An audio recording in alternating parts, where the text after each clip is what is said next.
everybody, I'm Brittany Lewis, a breaking news reporter here at Forbes. Joining me now is Adam Goodman, partner at Ballard Partners. Adam, thanks so much for coming on. Another interesting night last night, wasn't it? Another very interesting night, and it was surprising to say the least, because you and I have always broke down pre-debates, post-debates. We've talked about the election for at least a year now, and this might be the first time we can actually talk about policy. So talk about what some of your takeaways are from last night. Well, first of all, it was very refreshing for the American public to have we'll call it a legitimate, policy-focused, serious debate.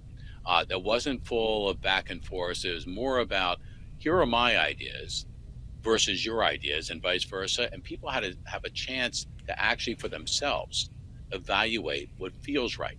Now, debates generally, Brittany, are about expectations, right? Going in. Who was expected to do well? Everyone seemed to be saying Tim Walz was going to do not only well, he was going to wipe the floor with J.D. Vance. And as it turned out, I think J.D. Vance was the star of the night. He came from, a relatively, let's say, he came from kind of a beginning that was stumbly, let's say, out of the convention, et cetera. And what happened was he found his sea legs in a hurry right before a national audience, and it felt great. And what debates like between vice presidential contenders really is, first and foremost, Brittany, it's an audition as to whether one or both could be the number one commander-in-chief in the country, or do they have those kinds of presidential chops? I think it's fair to say, regardless of who you were looking at last night, and regardless of your debate marks, that both candidates acquitted themselves well, and you could see either one actually being able to sit in the Oval Office. But for J.D. Vance, what was amazing about his performance was not only how articulate and compelling he was, but how he seemed to be very full of common sense and compassion and understanding. This is not something I think that Team Trump has been able to project in droves for a while. I think that really helped the ticket. It brought a sense of stability and calm and purpose to the table. And finally, Team Trump was able to deliver its message. Its message essentially being, going back to James Carville days about the economy stupid and other things parallel, are you better off today than you were 4 years ago? And I thought how J.D. Vance went through that, and he did that without being full of accusations and allegations and hyperbole. He did that very, very directly, soberly, and reinforced by evidence, we'll say. And that, I think, changed a lot of opinions about J.D. Vance, could have changed minds as well about the presidential campaign. I was having conversations yesterday, and one GOP strategist said, I think we're going to see a dumpster fire on that stage. They're going to be coming in hot. And the J.D. Vance we were introduced to from the RNC on, he seemed kind of like a pit bull, attacking the media, attacking others, attacking Democrats. Walz was the one who made weird as an insult really famous, and really the Democrats thing that they're running with. But we saw a lot of civility last night, a lot of commonality, both people saying, hey, I agree with you. It seemed like they were almost friends. So do you think J.D. Vance came out as the winner last night? Well, Frank Lunt's focus group post-debate and other focus groups had it as a runaway winner, J.D. Vance, again, at least because of expectations. But think of the surprises last night. One that really stands out for me, Brittany, was the focus on tolerance and versus the intolerance that I think is taken over the country these days. And it didn't come from Tim Walz. If I had to make a bet, I would have thought Tim Walz would have advanced that somehow into the debate himself. It came from J.D. Vance. And I got to say, it felt great. It felt great to feel for the first time in a long time on a national level that leaders were willing to embrace commonality, common ground, reach across the aisle, do what's right, but do it with serious intent as opposed to political calculation. And because it came from J.D. Vance, who had relatively low favorables going into the debate versus Tim Walz. That was a 10 strike for him in terms of his perceptions. And you can see that, by the way, already in the post-debate polls. People, I think I saw one poll, he's 10 to 12 points up in favorability overnight. That doesn't happen very often on the national stage. Yeah, this did favors to both of their likability because JD Vance came in with a likability problem. And the conversations I've had from the debate on this morning, I've talked to Republicans and Democrats, and the one takeaway everyone's really having is this was refreshing. We like to see our politicians agree to disagree, to find common ground, to disagree, but disagree with politeness. So I am curious though, because as I've said, JD Vance did come in with a likability problem. He did annoy a lot of women when he said the cat ladies comment, when he said other comments. But then when it came to abortion, which is a topic that Democrats really have taken away as people trust them more with handling, he said the GOP, quote, has to do so much better of a job at earning the American people's trust back when it comes to that. Do you think he moved the needle at all when it comes to this topic? Totally. It's in debates, what usually stands out, Brittany, is what a candidate does when the tough questions come. It's not the softballs, it's because those usually default to rhetoric and talking points. It's what happens when the curveballs come in, right? And of course, this was expected, not just reproductive choice and climate change, but January 6th. These were tough, this is tough terrain generally, or has been in the last couple of months for Republicans. He handled it incredibly well and sensitively. And by the way, I believe J.D. Vance is completely right. Republicans need to do better in communicating their position on a number of issue fronts, including reproductive rights. They just have not done well there. And I think his openness to wanting to embrace that with humility, as opposed to certainty, which is what we see far too often from political leaders, was, again, one of those aha moments, and it was refreshing. People felt good about it. If you were on social media watching the debate at the same time, which I'm sure we all were, you saw that the takeaway at the first half at least was that JD Vance is the clear winner. Tim Walz came out a little rusty. He appeared a little nervous on the Middle East answer, especially that was the first question. JD Vance had a clear, concise answer there. The last question was about January 6th, was about the election. J.D. Vance was asked point blank if he'll object to the election results if Harris wins. He gave a bit of a non-answer. He pivoted towards censorship. Then Walz specifically asked him if Trump lost the 2020 election, and J.D. Vance didn't have a clear answer to that. Do you think that kind of Walz, A, made up some ground in that question, and B, what do you make of J.D. Vance's answer? Well, that is probably the most difficult question Republicans have had to handle, short of reproductive rights, in this political cycle. Do you agree with what happened on January 6th? Are you bothered by it? Would there be a situation where we might repeat history and have an election that's not decided even close to election night, right? I thought, given those were the markers going in, and by the way, it was the last question asked. So if you talk about a little bit of the thumb on the scale, I think that was the moment when the moderators or whatever said, okay, we're going to end on a question we know is going to be very tough for JD versus Tim. I thought he handled it decently. Was it satisfying for everybody? Of course not. Was it complete and direct to the question being asked? Not clearly. It didn't measure up to that as well. However, the way he expressed himself on January 6th about that question, I thought was positive. It wasn't like, oh my gosh, he's in trouble. He doesn't want to answer this. He's hiding something. It wasn't none of that. As opposed to Tim Walz, when he got the question about Tiananmen Square, and he wasn't in Tiananmen Square, he was in Hong Kong. And this is years ago, right? And he still to this day is not giving people the square on that. You could see when he concluded his answer, he almost gaped that, okay, that's all I've got. And if that's not satisfactory, I'm sorry, I got nothing more for you here. He was caught there. And as opposed to JD, who maybe anticipated a question, Brittany, on about the January 6th situation. And I think he was decent enough. And then we get to the close. talk about the close. You got Tim went first, and I think he did a solid job at trying to close it with the major talking points for the Harris campaign.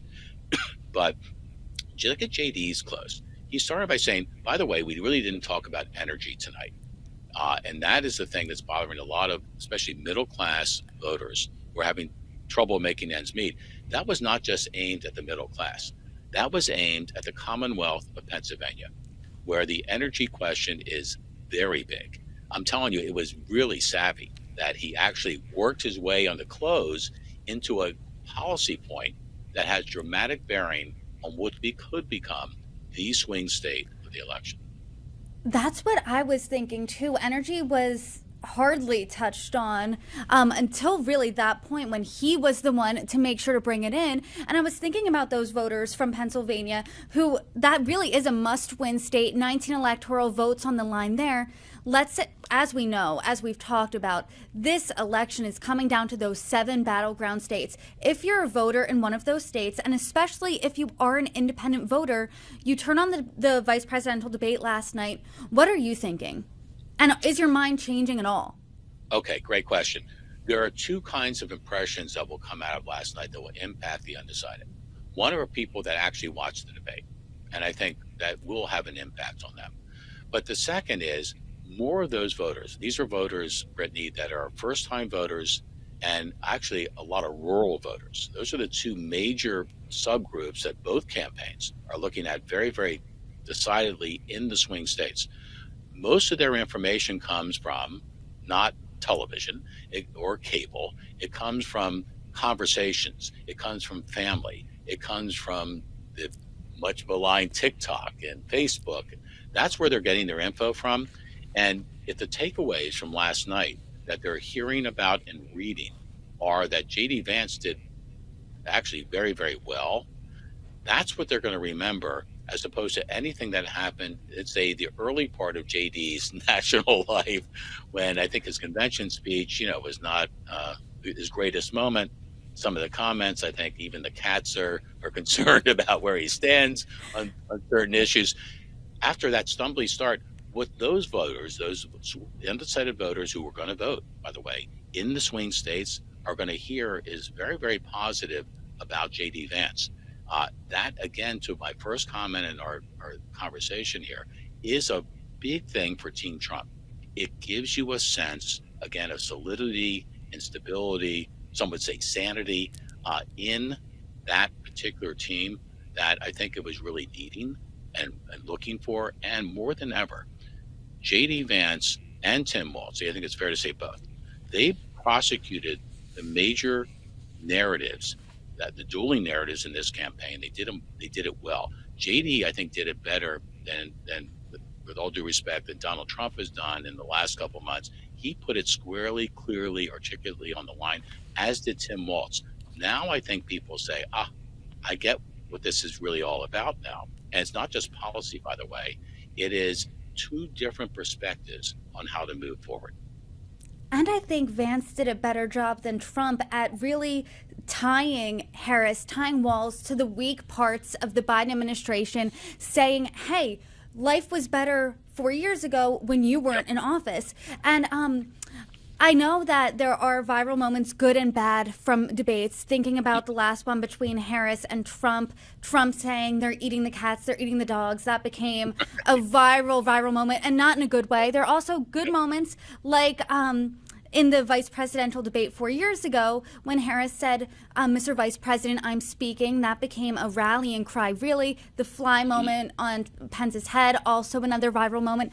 Are there any viral moments from the debate last night, or was it just about policy, about substance, about these 2 politicians being Midwestern nice to people, or to each other on the stage, and people really liking that? That's a great question. I don't think there were really any viral moments, but there were viral impressions. The impressions are bigger than the moments here. I mean, I could go back. I think my favorite line of the debate came from JD in his close, when he said, all of us like to talk about what we're going to do on the first day in office. Well, all due respect, the vice president has had 1,400 days since that first day. And look what we have, right? I think it was kind of brilliant. But I think the overall impression is what's going to linger from this. And I do think you give you give grades, right? In terms of the seriousness of this debate, A, straight A. In terms of both contenders, I think both did very, very well. I think JD outpointed Tim Walz, my scorecard, but both did well enough, right? I thought the moderators, Noreen, I thought was terrific. Her partner, not so much. I think when she started to dig her heels in a little bit on the, I think it was on the immigration issue that JD Vance was trying to complete an answer to, that was not her finest moment. And yet it wasn't like what we saw in the prior debate between Harris and Trump, where there was quote unquote real-time fact checking. I think that was a step too far for the moderators. And maybe I think these moderators did better than Muir and Lindley did on that particular night. That was helpful, by the way, if not critical, to the overall impression of this debate as worthy. Give us a peek at your full report card. A on policy, grade JD Vance, and grade Governor Walz. I give Walz a solid B on policy. I think he is well schooled. He certainly had the talking points down from Team Harris. He knew where to drive for the most part. Some critiqued him as being a little too dry and not enough of that coach, teacher, kind of mantra. He didn't say much about his bio. I think maybe that was a miss, but I think a solid B. I think Vance gets frankly an A, because everything he said, even if the viewer was not in total agreement and even on tough fronts like reproductive rights, climate change, even if they weren't in complete agreement, they found him to be reasonable and believable and well researched. I mean, this guy, he's Ivy League, right? I mean, I think the Ivy League came out last night, not the hillbilly elegy, it was the Ivy Leaguer. And he was really ready for prime time. I think he met his moment and he passed with flying colors. I give him an A on policy and an A+ on exceeding expectations, which frankly, fairly or not, is usually the biggest mark of all. And I think he came off as an Ivy Leaguer without being annoying about it, without turning people off about his personality, which was his entire goal of going there in the first place. But an A+, an A, a B, those are grades you bring home to your mom. She's hanging out in the refrigerator. You're not getting in trouble with those. And Right. The whole point of the vice presidential debate, really, do no harm, don't step in it, don't make this worse for you, the running mate for the top of the ticket. And what you're saying is neither of them did that. But at the end of the day, now we're less than 5 weeks out from election night. How much does this debate matter in the grand scheme of this election? Okay, so the only election that matters, as you referenced earlier in this conversation, are the swing states. I love the national polls. Oh my God, Harris is up 4 points in the national polls. It is totally irrelevant. What is relevant are the 7 swing states. It is all margin of error, depending on if you put all the polls together. It's still all margin of error. Any one of those 7 states could swing any which way. Most of them, like Pennsylvania in particular, has been essentially in a virtual dead heat for a couple of weeks. So could this have an impact? Absolutely, because everything in life, as in campaigns, is about trends and about whether a trend is going to continue and be reinforced, or whether something could maybe reverse or even slow down a trend. There has been a trend since Kamala Harris joined forces with Tim Walz in this campaign. They've been on a good trajectory, which has made this what could be the closest election in American history, right? They've been on that trend.